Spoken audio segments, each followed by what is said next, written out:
అండి ఈ నాన్నష్ అనే లా కోగాడు అసలుకి ఎంత ఎదవాడు మనందరూ తెలిసిందే కదా. వాడు ఇప్పుడు వచ్చి పతిత మాటలు చెప్తుంటే అసలుకి అదేదో అంటారు చూసారా, వేదాలు వల్లించినట్టు ఉంది నాకు తెలిసి. ఈడే ఒక బ్రోకర్ గాడు, ఈడే ఒక లాగు కోగాడు. మీకు అర్థమవుతుంది అనుకుంటా నేను చెప్పేది.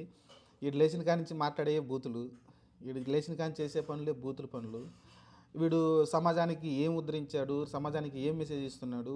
వాడు వచ్చేసి ఈరోజు యువత చెడిపోతుందని చెప్తున్నాడు. సరే వేరే పర్సన్ ఎవరైనా చెప్పుంటే ఓకే, మంచి విషయం. దీనికి తగ్గట్టు సజ్జనర్ గారు ఆయనకు సపోర్ట్ ఇవ్వడం ఏంటి నాకు అర్థం కావట్లేదు. ఎందుకంటే సజ్జనర్ గారు చాలా మంచి వ్యక్తి. దిశ కేసులో ఆయన చేసిన మనం చూసాం, ఆ కేసుని ఛేదించడం చూసాం, రకరకాల జరిగి తర్వాత ఆయన వేరే విషయం జరిగిందనుకోండి. ఒక మంచి వ్యక్తి ఏదో పోరాటం చేస్తున్నాడు, బెట్టింగ్ యాప్ల గురించి యువత చెడిపోతుందని ఆయన పోరాటం చేస్తున్నాడు. ఈ నాన్ వేసినోడు ఏం ఉద్ధరించాడు? సడన్గా వాడు పుట్టుకొచ్చాడు బెట్టింగ్ యాప్ల గురించి. వాడికి ఏదో పర్సనల్ గులతోటి, వాళ్ళకున్న ఆ యూట్యూబర్స్కున్న పర్సనల్ గులతోటి వాడు ఫస్ట్ నుంచి వాడు ఇదే చేస్తూనే ఉన్నాడు. సరే వాడు ప్రమోషన్ చేయట్లేదు, బాగానే ఉంది. కానీ వీడేమి, ఈ నాన్ వేసిన వాడు ఏమి యువతకు సందేశం ఇచ్చాడండి? ఈ సజ్జనర్ సారు చూశారు మీరు, వాడి వీడియోలను చూశారు స్టార్టింగ్ నుంచి. స్టార్టింగ్లో వీడు చేసిన పనులన్నీ ఇన్ని పనులు, ఎంతమంది అమ్మాయిలతో పడుకున్నాడు వీడు చూసామా? వాడికి ఉన్న పేరే ఆటగాడు. వాడు లేచిన కాడి నుంచి ఆటగాడు అని తిరుగుతూ ఉంటాడు. ఆటగాడు అంటే ఏంది? Gold medal తెచ్చాడా? ఒలింపిక్స్కి వెళ్ళి గోల్డ్ మెడల్ తెచ్చిండా ఆటగాడుగా? వాడికి ఒక పేరు పెట్టేశారు అందరూ. వాడే చెప్పుకుంటున్నాడు నేను ఆటగాడని. ఏం ఆటాడాడు? ఎంతమంది అమ్మాయిల జీవితాలు ఆడుకున్నాడు? మీరు అనొచ్చు అది వాడి పర్సనల్ విషయం, వాడు చేసుకోవచ్చు, ఎంతమంది అయితే నీకేందిరా అని అడగచ్చు మీరు. నేను అట్లా అనట్లేదు. వాడేదో సమాజాన్ని ఉద్ధరిస్తున్నట్టు, ఈ సమాజాన్ని కాపాడుతున్నట్టు, యువత చెడిపోతున్నట్టు అంటున్నాడు కదా. వీడికి కూడా మంచి ఫాలోవర్స్ ఉన్నారు కదా. వాడి వీడియోలు చూసి ఎంతమంది యువత పాడైపోతున్నారు. డబ్బులు ఈ రోజు పోతే బెట్టింగ్లు పెట్టి, ఈ రోజు డబ్బులు పోతే డబ్బులు రేపు సంపాదించుకోవచ్చు అంటారు చాలామంది ఇదే అంటారు కదా. అరే డబ్బులు ఈ రోజు కాకపోతే రేపు సంపాదించరా అంటారు చాలామంది. కానీ క్యారెక్టర్ పోతే ఎలా ఉంటుంది? వీడు చేస్తున్న పనులేంటి? వీడి వల్ల యువత ఎంతమంది చెడిపోతున్నారు చెప్పండి. ఆటగాడు ఇప్పుడు కాబట్టి ఎప్పుడు చేస్తామని యువతని ఎంత మైండ్ వాష్ చేస్తున్నాడు. వాడు అంతమంది యువత చూస్తున్నారు వాడి వీడియోలు చూసినప్పుడు. అరే మనం కూడా చేస్తే తప్పేంట్రా, నాన్ వేసిన అంత పెద్దోడే వాడు చేస్తున్నాడు, డైరెక్ట్గా పబ్లిక్గా చేస్తున్నాడు, పబ్లిక్గా చెప్తున్నాడు, పబ్లిక్గా చెప్తున్నాడు చేస్తే తప్పులేదని వాడు అంతమంది చెప్తున్నాడు. అమ్మాయిలతో తిరగండి, చెడిపోండి. మరి ఈడేం సందేశం ఇస్తున్నాడు యువతకి, మన దేశానికి ఏం సందేశం ఇస్తున్నాడు? వీడు వచ్చి ఈరోజు రైతుల గురించి మాట్లాడతాడు, ఆ రైతు బిడ్డ గురించి మాట్లాడతాడు.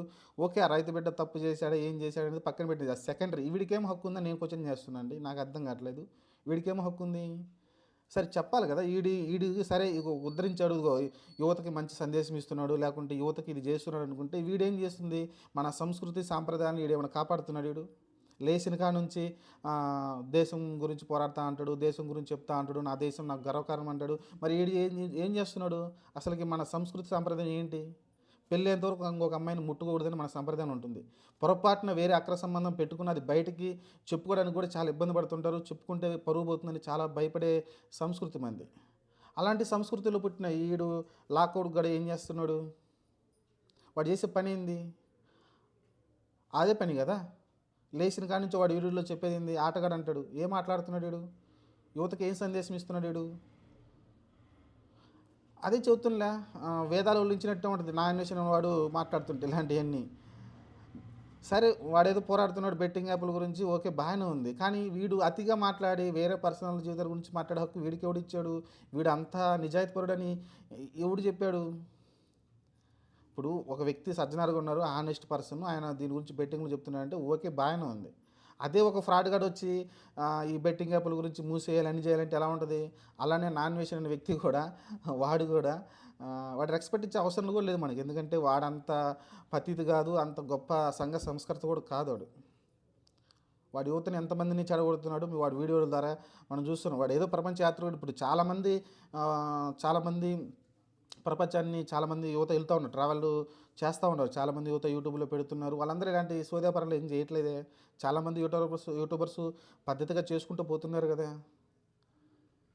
వీడు మరి యూట్యూబ్లో ఎంతమంది అమ్మాయిలు లిస్ట్ పెట్టి వీళ్ళల్లో ఎవరిని నేను చేసుకోవాలంట అంతమందిని వాడుకొని ఏం సందేశం ఇస్తున్నాడు? అంటే ఎంతమందితో పడుకున్నా మళ్ళీ తీసుకోవచ్చా? అది మన సంస్కృతి అనేది. నాకేం అర్థం కావట్లేండి. ఇప్పుడు నేను చేసే వీడియో పైన మీరు నచ్చితే లైక్ చేయండి. ఎందుకంటే నేను అన్వేష్ పైన మాట్లాడుతున్నాను, ఎందుకు తెలిసింది తెలుసు ఆ ఇన్ఫ్లుయెన్సర్ ఎంత ఇన్ఫ్లుయెన్సర్ మీకు తెలుసు, ఆ, చాలా యూట్యూబ్లో చాలా డబ్బులు కూడా సంపాదిస్తున్నాడు, అతనే డైరెక్ట్ చెప్పుకుంటున్నాడు, మంచి విషయం. కానీ వాడు యువతకి ఏం సందేశం ఇస్తున్నాడు ఆటగాడని చెప్పి ఇప్పుడు వచ్చి వేదాలు వల్లిస్తుంటే నాకైతే అసలుకి విచిత్రంగా అనిపిస్తుంది. లాస్ట్ 1 మంత్గా చూస్తూ ఉన్నాను, వేదాలు వల్లిస్తూ ఉన్నాడు, అది చెప్తున్నాడు ఇది చెప్తున్నాడు, వాడు ట్రావెల్ ఏదో అది వదిలేసిండు, ఆ వీడియోలు పెట్టడం మానేసి ఇప్పుడు ఇదంతా మొదలెట్టాడు, దేశ సంస్కరణ చేయడం మొదలెట్టాడు. వీడు నిరదా చేసింది ఏంది, దేశ సంస్కరణ చేశాడు వీడు. రాష్ట్ర యువతని ఎంతమంది చెడగొట్టాడు వీడు, ఎంతమందిని చెడిపోయే విధంగా ప్రలోభ పెట్టాడు నాయన విషయంవాడు. చూసింటారు మీరు కూడా వీడియోలు చాలామంది చూసింటారు. అది ఫ్యామిలీ చూడడానికి కూడా ఇబ్బందికరంగా ఉంటుంది వాడి వీడియోలు కొన్ని అయితే, ఫ్యామిలీతో చూడాలంటే. సజ్జనార్ సార్ మీరు చూడండి ఒకసారి, వాడి వీడియోలు చూడండి, వాడి బిహేవియర్ ఎలా ఉంటుంది, ఇద్దరు అమ్మాయిలను పక్కన పెట్టుకొని వాడు మాట్లాడే తీరు, ఆటగాడు అంటాడు, ఏం ఆటగాడు, ఏం చెప్తున్నాడు వాడు. పబ్లిక్గా చెప్పాల్సిన విషయాలు అవన్నీ, పర్సనల్గా ఉండాల్సిన విషయాలన్నీ పబ్లిక్గా చెప్పి యువతని ఎంత చెడగొడుతున్నాడు వాడు. ఇప్పటికి దాదాపు ఎంతమందో లెక్కలేదంట వాడు. అది మన సంస్కృతేనా, మన సంప్రదాయమైనది? భ్రష్టు పట్టిస్తున్నాడు వాడు మన సంప్రదాయాలను. అయితే ఎంతోమంది ట్రావెల్ చేశారు కానీ వాడు పద్ధతిగా హుందాగా ట్రావెలర్ అంటే ఏంటి వాడి పని, ప్రపంచాన్ని చూపించడం. మరి అది పోగొట్టి ఈ సోదాపరం అంతా మొదలెడతాడు వాడు. ఇదండి మరి సజ్జనార్ సార్, మీరు చాలా మంచి పోరాటం చేస్తున్నారు, తప్పులేదు. యువతలో చాలామంది బెట్టింగ్ ద్వారా పాడైపోతున్నారు. ఖచ్చితంగా అందరికి ఆవేదన ఉంది, ఎందుకంటే చాలామంది పిల్లలు కూడా నా కళ్ళ ముందు కూడా కొంతమంది ఈ ఐపీఎల్ బెట్టింగ్లు అన్నీ వేస్తూ ఉంటారు. తప్పులేదు, దాని నుంచి పోరాడాలి. వాళ్ళు ఇన్ఫ్లుయెన్స్ చాలామంది వాళ్ళని చూసి డబ్బులు నిజంగా వస్తున్నాయేమని చాలామంది చెడిపోతున్నారు, తప్పులేదు. కానీ ఇలాంటి వాళ్ళు తప్పు చేసేవాడు వచ్చి కూడా ఈరోజు వేదాలు వల్లిస్తుంటే కొంచెం ఆశ్చర్యకరంగా ఉంది. మీరు చూజ్ చేసుకున్న మనుషులు కొంచెం జాగ్రత్త చూజ్ చేసుకుని సార్, ఎందుకంటే రేపొద్దున మీ మీద కూడా ఎలిగేషన్ వస్తుంది ఇలాంటి ఈ ఎదవులతోటి మీరు చేయడం వల్ల. మీకు తెలిసి ఉంటుందిలే కానీ అది పెద్ద విషయం కాదు, జస్ట్ ఆయన ఏదో వీడియో కాన్ఫరెన్స్ చేసే తప్ప అంతకు మించి పెద్దగా ఏమీ నాకు తెలిసి టచ్ ఉండకపోవచ్చు. కానీ జాగ్రత్తగా ఉండాలి, ఎందుకంటే మీరు ఒక పెద్ద పోరాటం చేస్తున్నారు కాబట్టి. ఎందుకంటే ఈ దేశంలో ఇప్పటివరకు ఎవరు ఈ బెట్టింగ్ల పైన అయితే పోరాటం చేయలేదు. మీరు ఐపీఎస్ ఆఫీసర్గా మీరైతే పోరాటం చేస్తున్నారు, మంచి విషయం. ఈ నాన్ వేషన్ వ్యక్తి వరకు వాడు ఒక చెడపురుగే, ఒక రకంగా చెప్పాలంటే మన సంస్కృతి సాంప్రదాయాలని నాశనం చేస్తున్న చీడపురుగుడు. యువత కూడా ఖచ్చితంగా వీడి వల్ల ఇన్ఫ్లుయెన్స్ అవుతుంది. వీడు కూడా ఒక రకంగా చెప్పాలంటే ఆ బెట్టింగ్ యాప్ ఎంత ప్రమాదకరమో, వీడు ప్రచారం చేస్తున్న ఏదైతే మన సంస్కృతి సంప్రదాయాలను పక్కన పెట్టేసి వీడు వేరే దోవకు తీసుకెళ్తున్నాడు. పెళ్ళి కాకముందు ఎంతమంది అమ్మాయిలతో తిరగండి, చెయ్యండి, సేఫ్టీ పెట్టుకోండి, ఇవే నేర్పించేది యువతకి. వాడు ట్రావెలర్ పని ట్రావెలర్ చేయాలి, కానీ వాడు చెప్పేది ఏంటి, యువతకి ఏం చెప్తున్నాడు, తిరగండి చెయ్యండి అంటున్నాడు. కాబట్టి ఇది మన సంస్కృతి సంప్రదాయాన్ని అయితే మంట కలిపేలాగా వీడైతే చేస్తున్నాడండి. దీని మీద దృష్టి సాధించండి, తప్పే ఉంది. మన సంస్కృతిని మనం కాపాడుకున్న తప్పే ఉంది. ఈ రకంగా చూసుకుంటే ఇంకా రేపొద్దున యువత అంతా పెళ్ళిగాక ముందు ఎంతమంది అమ్మాయిలు తిరిగినా ఏం తప్పు కాదని డిసైడ్ అయిపోతారు.